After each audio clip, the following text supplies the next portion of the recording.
Bueno, sin más preámbulos, para no robar tiempo, presento a la ponente. Ella es Begoña Román, viene de, ella da clases en la Facultad de Filosofía de la Universidad de Barcelona y preside, ¿no? Me parece que el Comité de Filosofía y Salud Mental, ¿no? En el Departamento de Filosofía y Salud Mental. Por lo tanto, desde otra óptica, que es eso de lo que queremos que sea poliédrico, ¿no? Polifacético. Estas jornadas, desde la óptica de la filosofía, pues, y conocedora de la problemática, pues nos hablará ahora de su perspectiva. También es, ya que está, presidenta del Comité de Ética de Servicios Sociales de Cataluña, con lo cual, digamos que es un observatorio, ¿no? También privilegiado para ver la fragilidad. Desde el punto de vista social. Bueno, gracias por venir y te dejo la palabra. Buenos días. Un placer estar en Pamplona. Vengo de unos calores, pero cuando me iba estaba lloviendo y me he enterado que ha llovido un montón en mi tierra. Y cuando llegué aquí hacía un frío, digo, ¡ay, qué gracia y qué bien! Porque nos pasamos colores tremendos. Un placer estar con vosotros. No voy a usar PowerPoint, pero como soy profesora y tengo esta obsesión por la pedagogía y quiero llegar, pues explico un poco el índice, el guión que os envié y veréis que voy a dividir mi exposición en 3 partes. Creo que como estamos en un entorno interdisciplinar en el que no necesariamente venimos de los mismos ni formaciones ni intereses, vale la pena empezar siempre con aclaraciones conceptuales. En concreto sobre qué entendemos por determinadas palabras. Entre otras cosas, porque las cuestiones de nombre son importantes cuestiones de cosas. Y la palabra resiliencia, que da el título a la conferencia, ¿no? Repensar la resiliencia desde la ética, es un concepto que viene del mundo de la química, que lo acomodan para sus intereses el mundo de la salud mental y desde la ética yo lo quiero repensar también. Por tanto, en la primera parte tengo que explicar algunos conceptos que para mí son fundamentales para que se entienda lo que quisiera compartir con vosotros. En la segunda parte vengo de la filosofía. Pido disculpas si alguien tiene malos recuerdos de ella. No fue culpa de la filosofía, seguramente no se impartió en las edades más adecuadas y a lo mejor la motivación del profesorado por un determinado autor pues no llegaba a... Voy a intentar que al final de mi conferencia se reconcilien con ella, a ver si lo logro. Porque creo que, y esta es la segunda parte, la filosofía, los que nos dedicamos a la ética, a la filosofía moral, nunca la hemos dejado de contemplar y de considerar como un ejercicio espiritual. Y esto a veces se olvida con demasiada frecuencia. La filosofía no es un trabajo especulativo para hablar entre heideggerianos que solamente se entienden entre ellos. Pongo Heidegger por poner uno de los más oscuros, ¿no? Pero no por ello menos interesantes. Sino que la filosofía siempre fue, y así nace en Grecia, como un ejercicio espiritual. Y así lo reivindica también Pierre Hadot en su libro La filosofía como ejercicios espirituales. Esta será la segunda parte y, por tanto, me acompaño de filósofos pues, de todos los tiempos. Y he escogido algunos. Arendt, San Agustín, Ricoeur y sociólogo filósofo alemán vivo Hartmut Rosa. Y por último, me dedico a la ética aplicada y eso me exige dar herramientas, dar ideas, motivar a creencias que se puedan aplicar en la vida cotidiana de la gente. Que esto al final la gente esto se lo lleve a su casa porque esto le sirve. Y entonces voy a hablar de la ética del cuidado y de la resiliencia. Y esta será la última parte, más concreta, más práctica. Y en esa tercera parte hago una pregunta que cuando la puse en el guión dije, tengo que explicarlo y lo explicaré al principio. Hay una pregunta en que digo, ¿qué podemos hacer los profesionales? ¿No? Yo como profesora, la enfermera, la psicóloga, la terapeuta ocupacional, la fisioterapia. Pero también los profesionales de las opciones religiosas, los profesionales que tienen una vocación religiosa, porque profesión viene de vocación también. Pero también no me entiendan solamente los profesionales asalariados y por tanto que tienen una profesión en el sentido de oficio, sino en el sentido de la vocación que hacemos los profesionales, los que tenemos vocación de cuidado.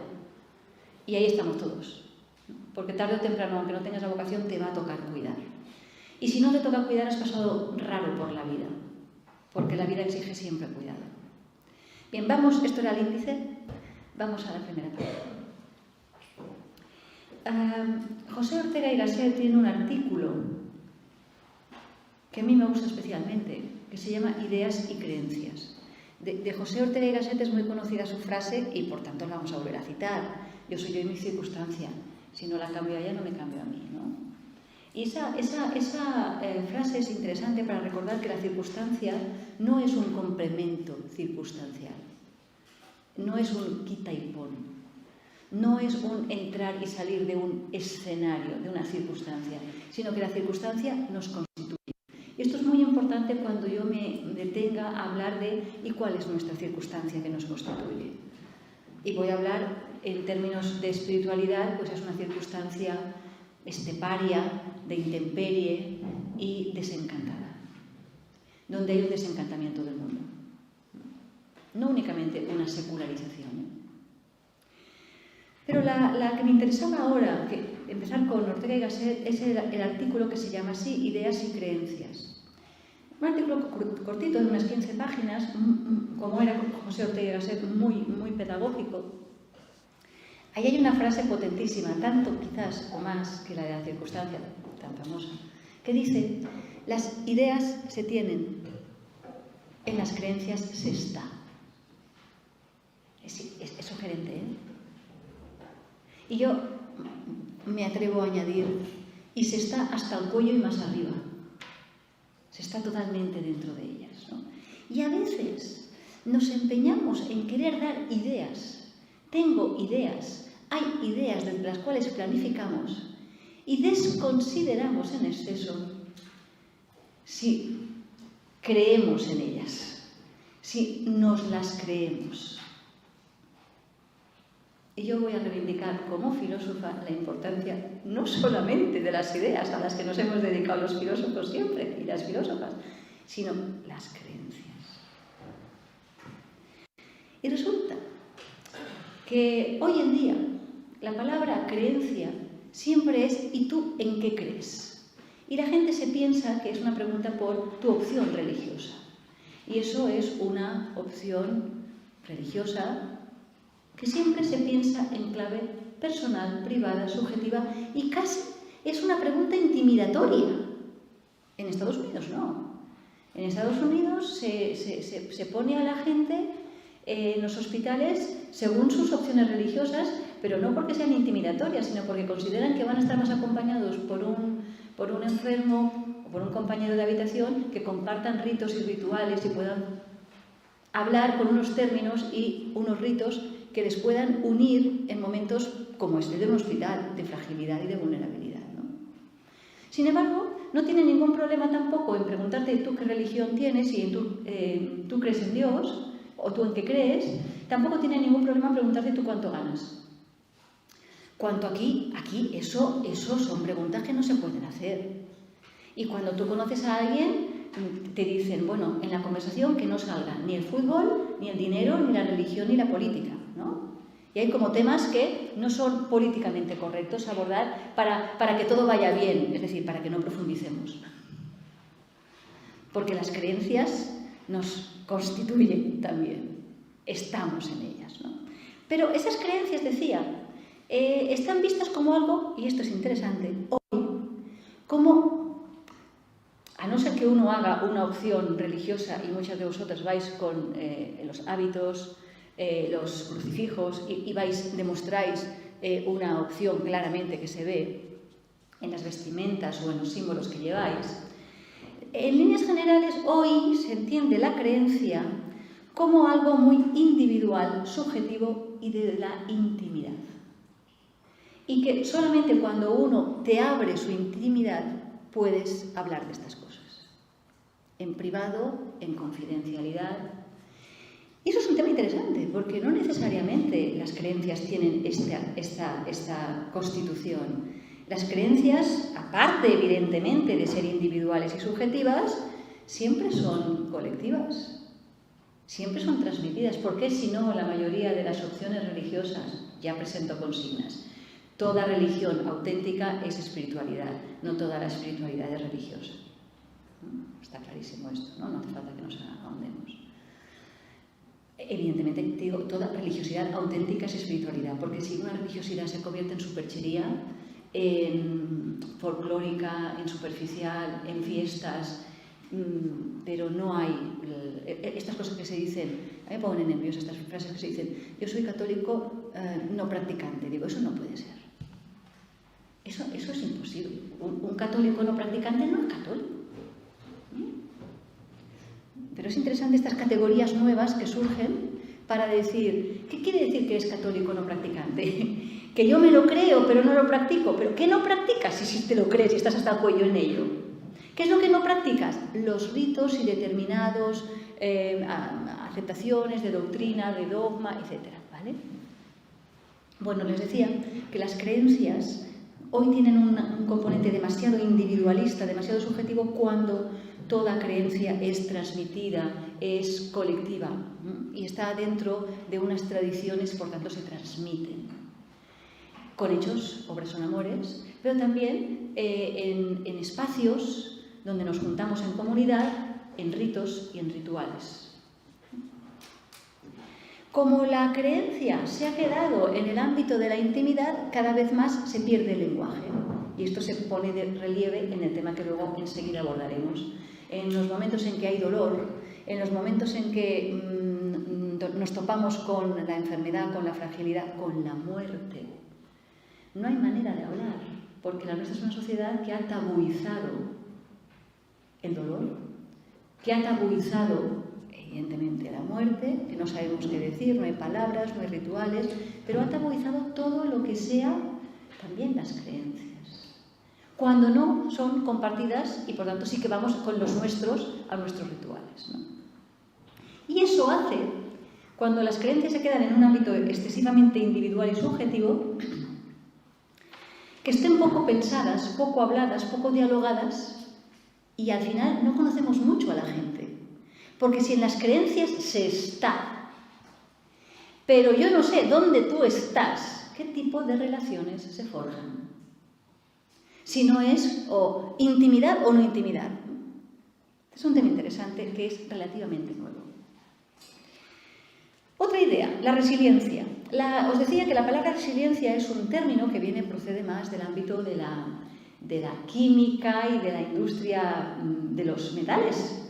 Porque la resiliencia es la característica, la peculiaridad que tienen algunos metales de ser maleables, de ser adaptables. Y es una palabra que viene muy bien metafóricamente para hablar de esa capacidad de resistir, como dice mi amigo José María Esquirol, la resistencia íntima. La resiliencia se traduciría en filosofía de siempre como fortaleza, la fortitud, o la resistencia, el resistiré.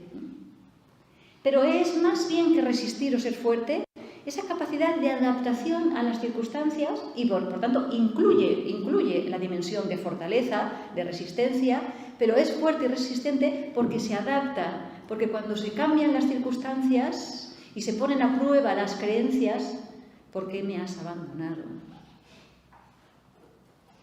Hasta Jesucristo puso de relieve su condición humana y por tanto duda en momentos de grandísima fragilidad. ¿Por qué me has abandonado? Padre, ¿por qué me has abandonado? Entonces, la pregunta por la resiliencia es la capacidad de adaptarse a unas circunstancias que ponen a prueba tus fes, tu fe. La resiliencia, por tanto, se pone a prueba en tu capacidad de adaptarte, pero no de adaptarte a malas, resignadamente, y esto es un tema fundamental, sino la resiliencia es la capacidad de saber que lo soportaré, porque me sé fuerte, porque me sé adaptar, pero vamos al tema importante, porque a pesar de los pesares, tiene sentido. Como dice Goethe solo, la vida es bella a pesar de los pesares. Es esa opción de tendrá sentido. La ética. La ética es filosofía moral y no es exactamente lo mismo que la moral, porque en sociedades como las nuestras, aceleradas, las morales cambian muy rápidamente. La ética es, decía el profesor Aranguren, la ética es pensada y la moral es vivida. La pregunta moral es ¿qué debo hacer? Y la respuesta es una acción. La pregunta ética es ¿por qué debo hacerlo? Y la respuesta es un argumento. Dame razones. Y decía David Hume, un gran filósofo escocés del siglo XVIII, y lo digo en inglés porque es más bonito, porque rima, luego lo traduciremos. Reasons to live are reasons to believe. Las razones para vivir son razones para creer.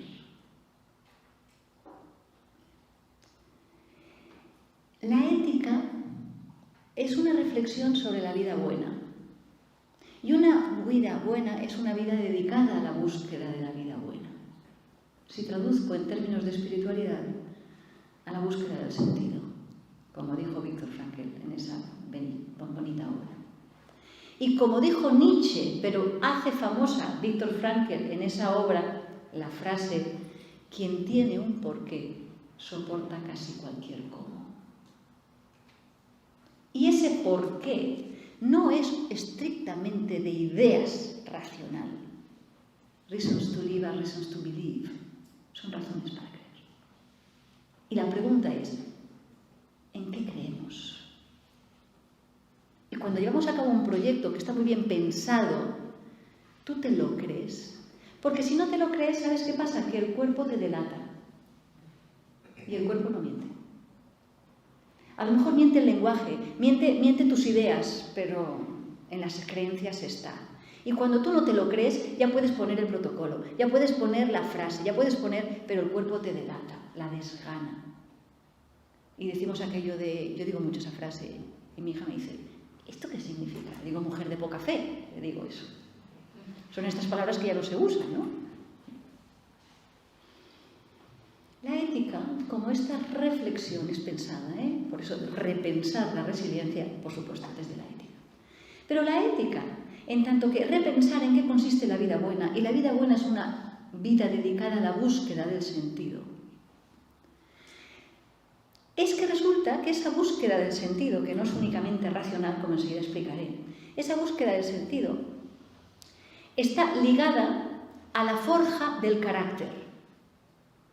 Porque la palabra ethos, igual que mos-mores, de donde viene moral, la palabra ethos, de donde viene ética, significa hábitos y costumbres. Uno es lo que hace. Uno es lo que hace. Obras son amores. Lo que hace es lo que nos define.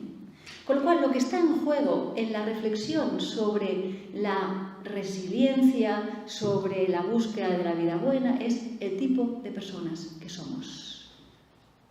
El carácter. Y el carácter se construye golpe a golpe y verso a verso. Es decir, forjándote. Uso la palabra a cosa hecha, forjándose, por consonancia con los metales. Golpe a golpe y verso a verso. En esta machadiana frase se ve que es golpe a golpe, pero también verso a verso.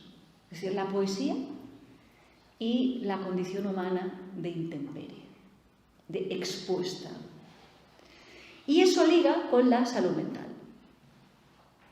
Se ha cambiado el concepto de enfermedad mental al de salud mental. ¿Por qué? Porque la salud mental no únicamente es de enfermedades, sino también de esto, de ganas de vivir, de razones para vivir. Con lo cual, el concepto de salud mental no es solamente cuestión de psicopatología, de claramente enfermedades mentales que requieren unos fármacos. Es también cómo vamos de ganas de vivir. Y en una sociedad donde la espiritualidad es marginada al entorno de lo privado y por tanto está en los márgenes, Pues la salud mental de una cultura se resiente. Se resiente. Y se resiente sin recursos morales para forjar resiliencia. La espiritualidad es esta actitud de búsqueda de sentido cuando aceptamos nuestra condición finita y mortal. Cuando Miguel Hernández dijo aquello de tanto penar para morirse uno, es una pregunta de la condición humana. Sí, tanto penar para morirse uno. Uno se puede enfadar, esto es un fraude, de acuerdo, pero es la única oportunidad sobre la tierra. Y aquí entra la ética. ¿Qué hacemos con eso? Y uno tiene que hacer un salto de fe. Y si resulta que no nos han enseñado ni a saltar ni a la fe, nos encontramos yendo a la autoayuda. Tú tienes un problema, tú te lo guisas, tú te lo comes, desatendiendo al deber de transmitir, al deber de acompañar, también en las opciones religiosas. De ahí todo un tema que no me da tiempo a abordar de cómo proliferan no únicamente las autoayudas, que si les sirven a alguno, ningún problema, cómo proliferan las sectas, que esta sí que me preocupa. Porque no son opciones. Porque no son opciones, son secuestros de la actitud de espiritualidad. Y todo eso porque la condición humana es una condición finita, mortal, que las tiene que ver y haber con la incertidumbre. Y la nuestra es una sociedad que cree que todo está a disposición de todos, que se cree que el mundo, en la era tecnocientífica que habitamos, todo es controlable, todo está a nuestra disposición. Es cuestión de conocimiento. Pues bien, hay dos tipos de incertidumbre. Una, que se las ve con la ignorancia y que tiene que despejar incógnitas. Y ahí nos juntamos interdisciplinarmente para combatir los problemas. Y si tenemos un problema que se llama COVID, pues nos juntamos para pensar cuál es la mejor manera de combatirlo, desde políticas a vacunas. Pero hay otro tipo de incertidumbre que no se las ve con la ignorancia y que no se puede despejar la incógnita, sino que se las ve, me invento la palabra, con la ignotancia, con aquello ignoto, con aquello que nunca nadie podrá saber, con el misterio. La razón no lo puede todo. No es cuestión de tiempo y de progreso tecnológico donde ya habrá todo luces y no habrá ni penumbras ni sombras. Es cuestión de tiempo que lo dominemos todo. No, la vida es constitutivamente indisponible. Luego recuperaré esa palabra y les recomiendo el libro que se llama así, Lo indisponible, de Helmut Rosa. Y por último, en esta primera parte, si la espiritualidad es esta búsqueda de sentido, pero una vida buena es una vida dedicada a la búsqueda de la vida buena, y la vida buena siempre es una vida que no es únicamente hedonista, sino que tiene sentido a pesar de los pesares. Y de aquí se va mucha gente sin ser feliz, pero no se va nadie sin sufrir. Nacemos llorando, y si no, nos hacen llorar. Y pretender irse de la vida, entre comillas, de rositas, sin haber sufrido, es no haberse enterado de nada. Y cuando hemos preparado a los niños para la japicracia, les hemos privado de resiliencia, porque no les hemos dado recursos morales para resistir. Tenemos una responsabilidad para con ellos. En sociedades descreídas, sociedades desencantadas, porque lo ocupa todo, la técnica, la ciencia, lo controlado. En este sentido, recupero el concepto de Sense and Sensibility, Jane Austen. Sentido y sensibilidad. Les recuerdo que la palabra sentido, que la espiritualidad es esa búsqueda de sentido, tiene tres connotaciones y yo las cojo las tres. Sentido significa dirección. Si no sabes a dónde vas, acabas en otra parte. el fin es el principio de las acciones. Y evidentemente negar que somos mortales, negar que va a haber sufrimiento y se va a acabar la vida, no te permite aprovechar la oportunidad. Tabuizar la muerte no es que no te permite prepararte para morir, no, es lo peor, no te permite vivir bien. Yo que me dedico a los ámbitos de la bioética y estas cosas me preguntan, ¿qué con el tema del aborto y qué con el tema de la eutanasia? Digo, ¿sabe qué? Que mientras tanto dura más. La vida es el mientras tanto. No me pregunten solamente por el inicio y el final de la vida. El principal problema en la vida cotidiana es la cotidianidad, no el principio y el final solo. Pero efectivamente, ¿tanto penar para morirse uno? Sí, pero vas a decir que Cavafis, Ítaca no vale la pena porque para todo el viaje que emprendimos no compensa. Poema de viaje a Ítaca de Cavafis. Bueno, ¿qué significan las Ítacas?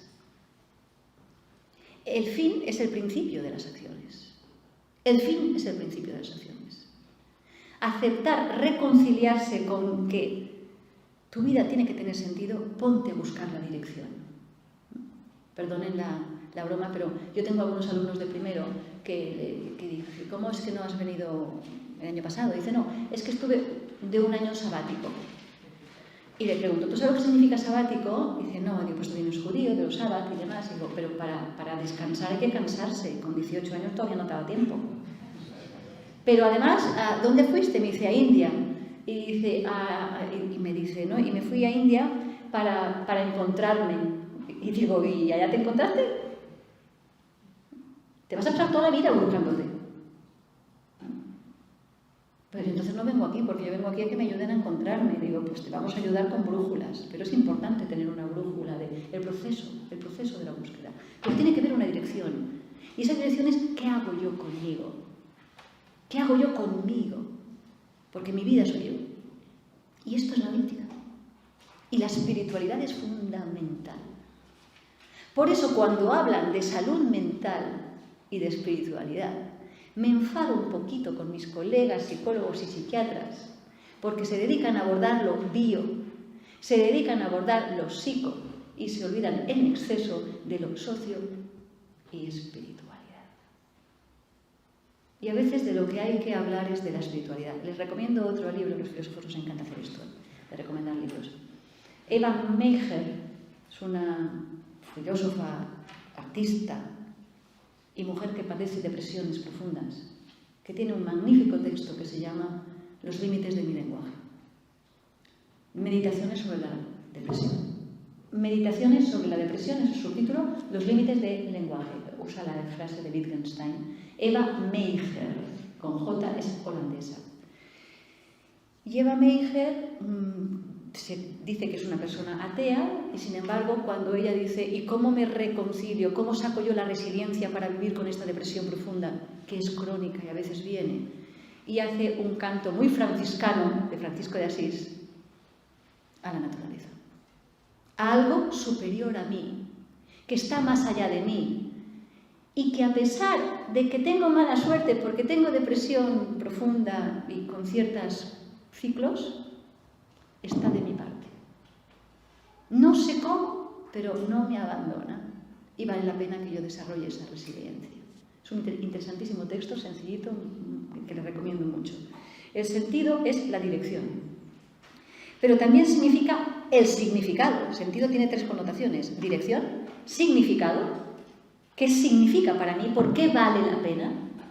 Y la más interesante, sentido es que lo siento, que me afecta, porque somos orgánicos y tenemos la piel por todo el cuerpo.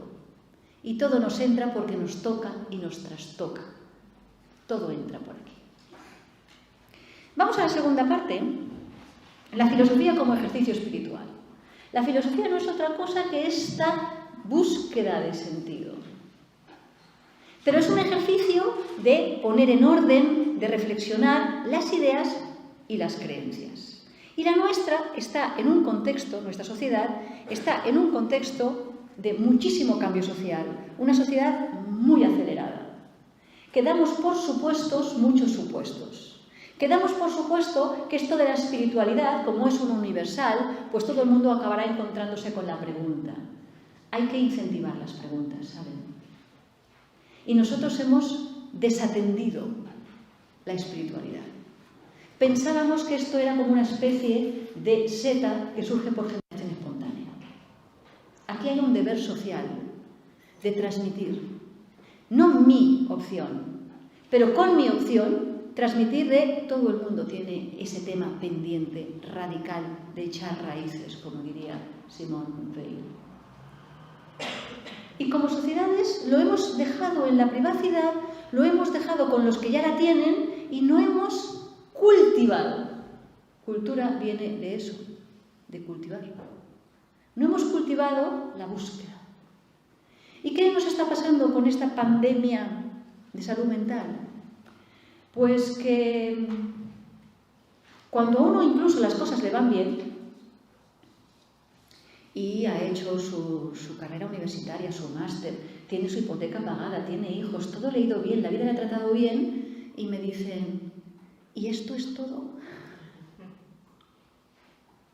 Y digo, es que a lo mejor te has dedicado a unos temas que son infraestructuralmente importantes, pero no son las raíces. Las raíces, que son las que dan verdaderamente las alas, tienen que ver con la espiritualidad. Y no les hemos preparado, les hemos dejado a la intemperie. Y permítanme, porque estamos donde estamos, y la fe de mis mayores y la mía es el catolicismo, me parece que hay que mirar un poquito qué bien lo han hecho bastante mejor que nosotros los budistas y los cabalistas. Lo dejo ahí porque no me da tiempo a entrar. Pero han sabido abrir sus puertas desde la espiritualidad sin pedir tanta opción ortodoxa. Teníamos mucha buena noticia que dar. No únicamente con el ejemplo, que también, sino con la pregunta. Es importante la creencia. Y yo cuando formo a psiquiatras y a psicólogos, les digo eso.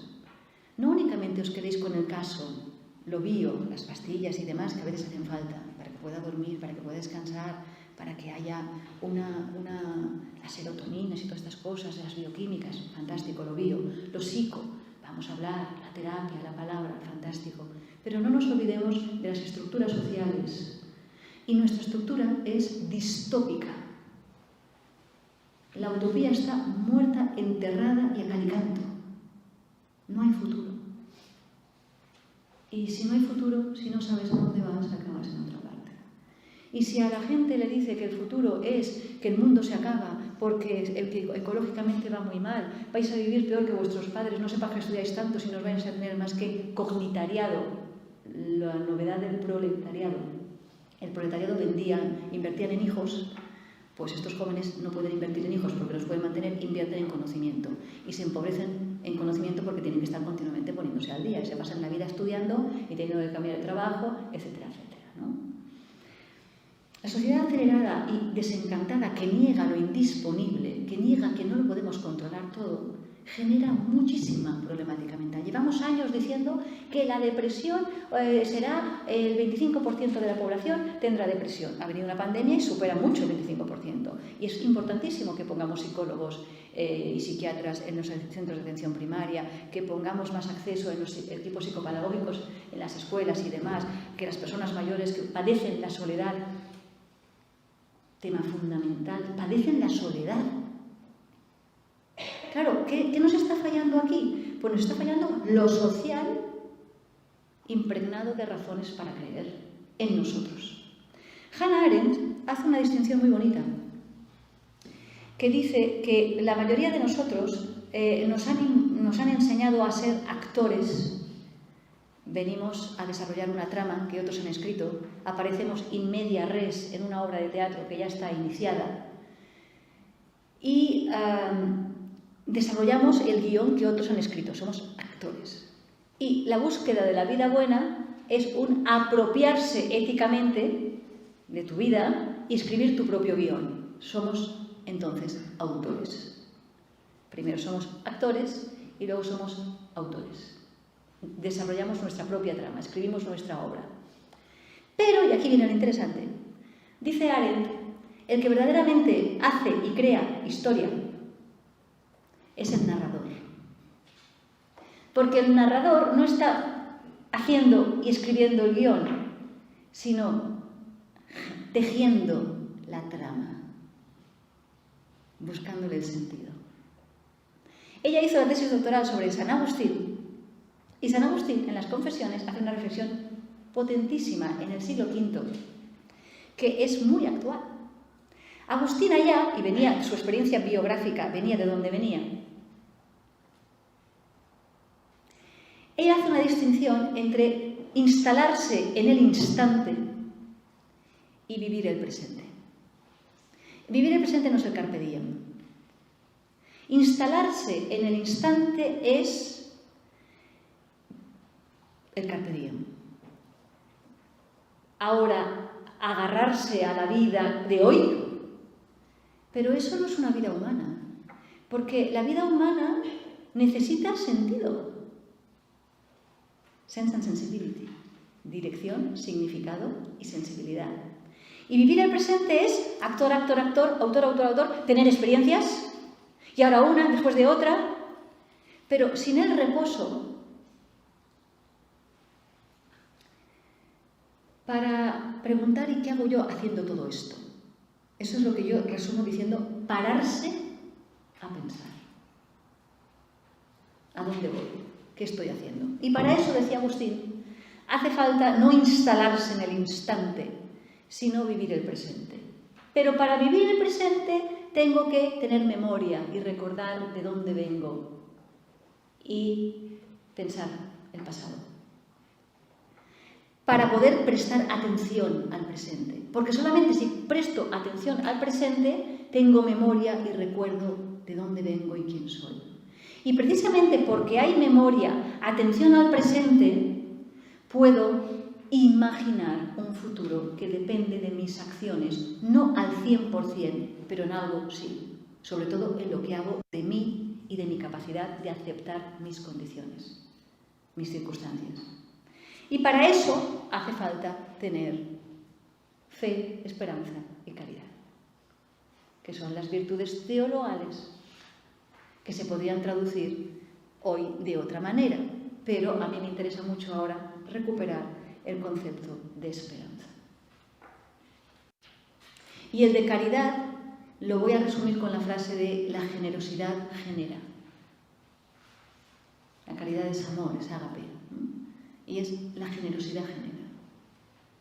La generosidad no únicamente en dar lo que te sobra, la generosidad en transmitir razones para creer, a pesar de los pesares.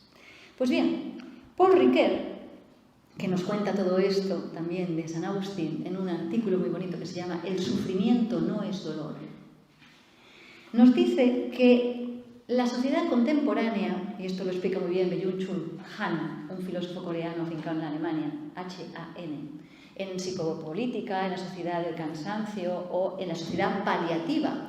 La nuestra es una sociedad happycrática. Eva Illouz y Xavier Cabanas tienen un libro que se llama así, Happycracia, que le han dicho a la gente que ha venido aquí para ser feliz. Y yo me encuentro con algunos amigos, algunos padres, que dicen, yo lo que quiero es que mi hijo sea feliz. Digo, pues lo tienes un poco complicado, porque su concepto de felicidad no va a ser el tuyo.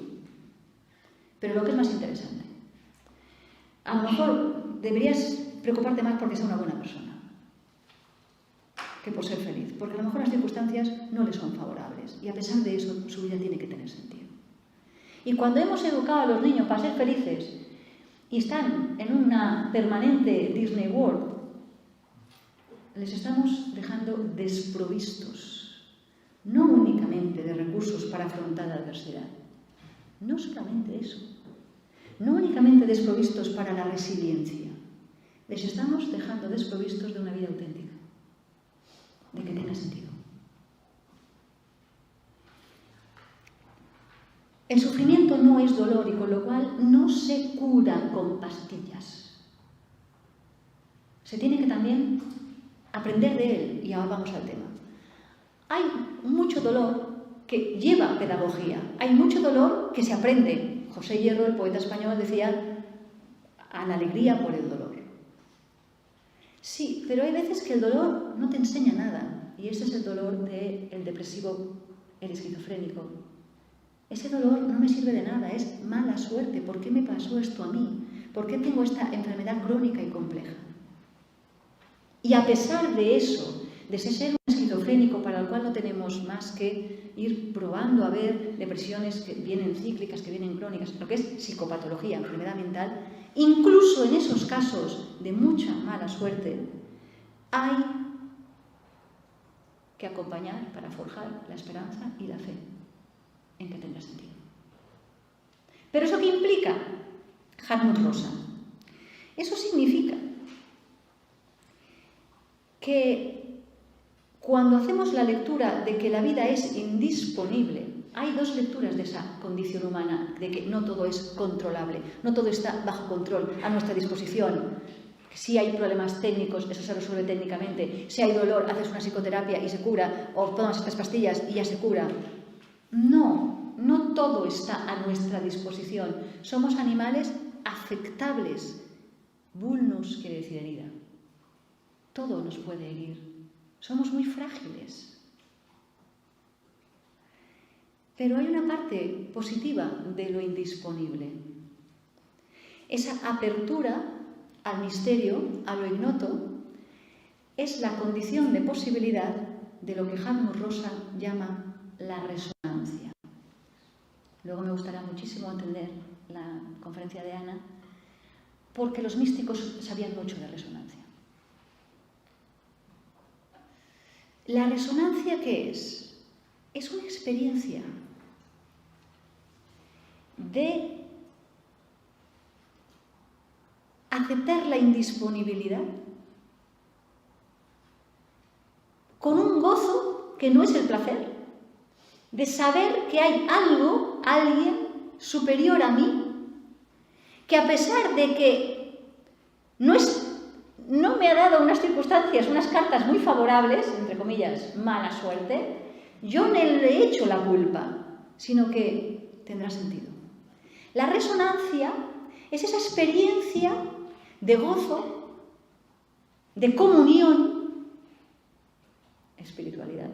Es una experiencia de espiritualidad que solamente se tiene en momentos indisponibles, de estar indisponible, porque no lo puedes controlar. Les pongo los ejemplos de Hartmut Rosa para que lo entiendan. Cuando yo voy a comprar una entrada a un concierto, yo, si soy sincera, cuando yo compro una entrada a un concierto, yo no voy buscando solamente el concierto,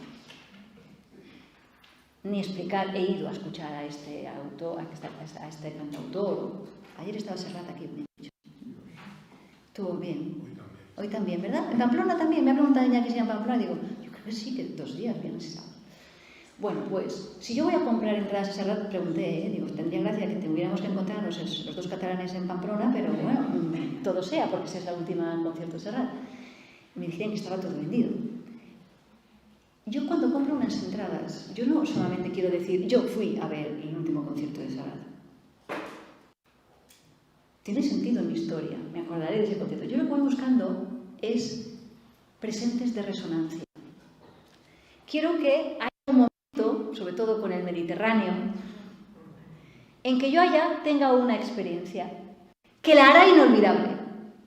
Pero no para explicar, fui a ver el concierto, sino que yo he vivido algo que es un punto de inflexión en mi biografía, porque me saca de mí, en el sentido literal de la palabra, y me conecta con la música o algo, y la arteterapia es magnífico para generar estas resiliencias desde la espiritualidad.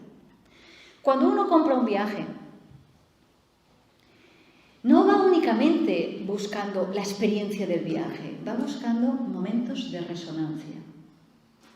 Esas experiencias inolvidables contemplando esa aurora boreal o ese amanecer, allá donde estés.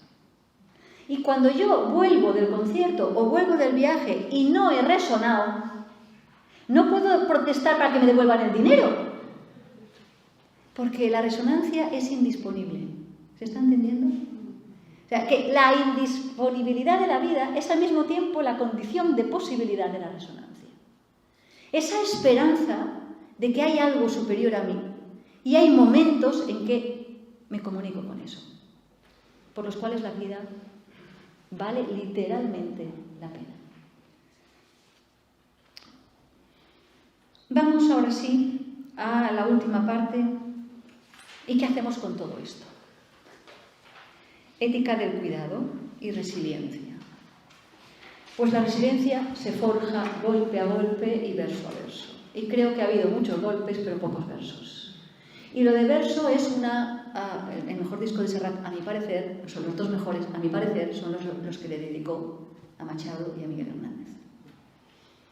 Y resulta que hemos abarcado mucho el golpe a golpe, pero hemos abarcado poco el verso a verso. Y la poesía es para mí, junto con la música y junto con la contemplación visual de la belleza, pero quien no tenga la visualización, pues el tacto, otras maneras de acceder sensiblemente a la belleza, aunque no sea únicamente la contemplativa visual, el oído, el rumor del viento. Bueno, el caso es el tacto, el contacto. El caso es que nos hemos dedicado demasiado a los golpes y poco a los versos. Es toda una manera metafórica de hablar, ¿eh? Creo que nos hacen falta ritos, rituales y comunidad para ponernos al día, para atraer a gente que, a mi madre que es una cotidiana mujer que reza el rosario, para mi madre el rosario, dice, a mí no me hace falta, mi madre es muy inteligente, me dice, no me hace falta la psicóloga, yo tengo el rosario. Y digo, ¿la rosario? Dice, no, el rosario. Yo ya cuento con el rosario, cuento cuentas. Esos ritos que le hacen resonar, que le hacen comunicar. Y nosotros los compartimos solamente con los que ya los compartimos, pero los hemos abierto poco y a lo mejor hay que actualizarlos. Y lo hacemos, ¿eh? Estoy totalmente convencida que nos hace falta un concilio Vaticano III o IV.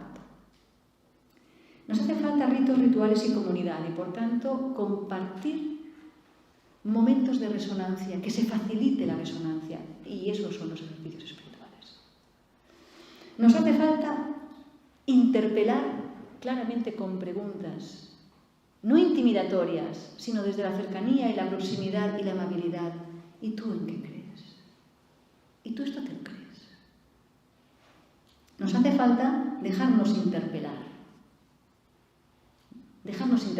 no sentirnos agredidos porque nos preguntan por nuestras fees y no nuestras creencias. Y eso significa presencia, estar presente, estar ahí, y eso significa cuidar.